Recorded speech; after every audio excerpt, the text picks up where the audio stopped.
क्या मंदिरों को निशाने पर लेना हिंदू आस्था का मजाक उड़ाना समाजवादी पार्टी की राजनीति का नया चेहरा बन चुका है। कभी श्री राम मंदिर को व्यापार का केंद्र बताया गया तो अब हिंदू मंदिरों की ताकत पर सवाल उठाया जा रहा है।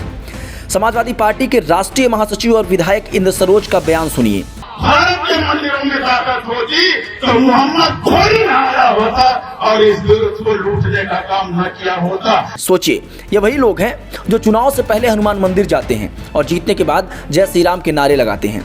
जनता जब पूछ रही है इंद्रजीत सरोज, अगर मंदिरों में कोई शक्ति नहीं थी तो आपके बेटे पुष्पेंद्र सरोज नामांकन से पहले श्री राम और हनुमान मंदिर क्यों गए थे?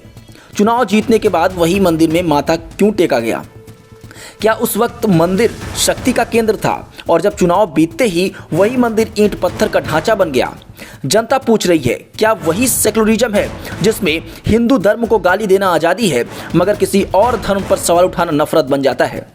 क्या कोई नेता मस्जिद या चर्च के खिलाफ ऐसा बोल सकता है? क्या तब भी देश का मीडिया, सोशल मीडिया और कथित सेकुलर गैंग चुप बैठ कर रहता या फिर देश धार्मिक सौहार्द की दुहाई देने लगता? हर महीने कुछ ना कुछ कोई ना कोई नेता हिंदू देवी देवताओं पर बयान देता है। कभी मंदिरों की शक्ति पर सवाल उठाते हैं, कभी भगवान राम को काल्पनिक बता दिया करते हैं और कभी काशी मथुरा को विवादित कहा जाता है। क्या ये सब अचानक हो रहा है या फिर सपा की पूरी राजनीति ही अब हिंदू विरोधी के रास्ते पर चल रही है?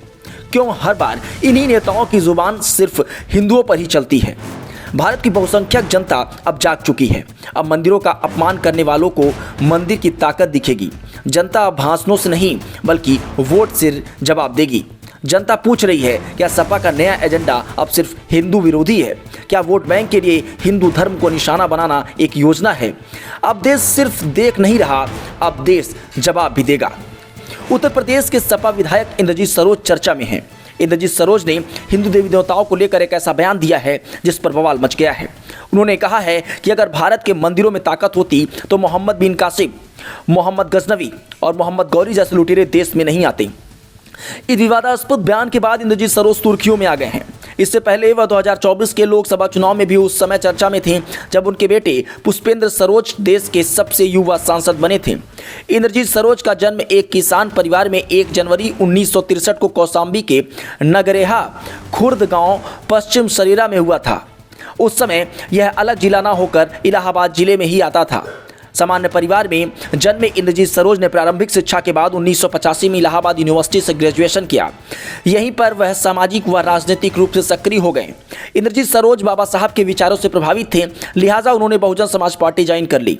इंद्रजीत सरोज इलाहाबाद यूनिवर्सिटी से ग्रेजुएशन के बाद बसपा की राजनीति में सक्रिय हो गए, जिसके बाद उन्हें पहली बार 1996 में मझनपुर सुरक्षित विधानसभा सीट से बसपा का टिकट मिला और वह विधायक चुने गए। वह लगातार 2012 तक मझनपुर से विधायक चुनते रहे और इस दौरान वह बसपा सरकार के 3 बार की कैबिनेट मंत्री भी रहे। उनकी गिनती बसपा प्रमुख मायावती के खास सिपाहियों में होती थी। 2017 में चुनाव में इंद्रजीत सरोज को मझनपुर सीट पर हार का सामना करना पड़ा। बीजेपी के लाल बहादुर ने उन्हें 4160 वोट से हराया। 2017 का चुनाव हारने के बाद इंद्रजीत सरोज ने बसपा सुप्रीमो मायावती से मतभेद होने पर 2018 में बसपा छोड़ दी और समाजवादी पार्टी का दामन थाम लिया। सपा में शामिल होने के बाद इंद्रजीत सरोज को पार्टी का राष्ट्रीय महासचिव बनाया गया।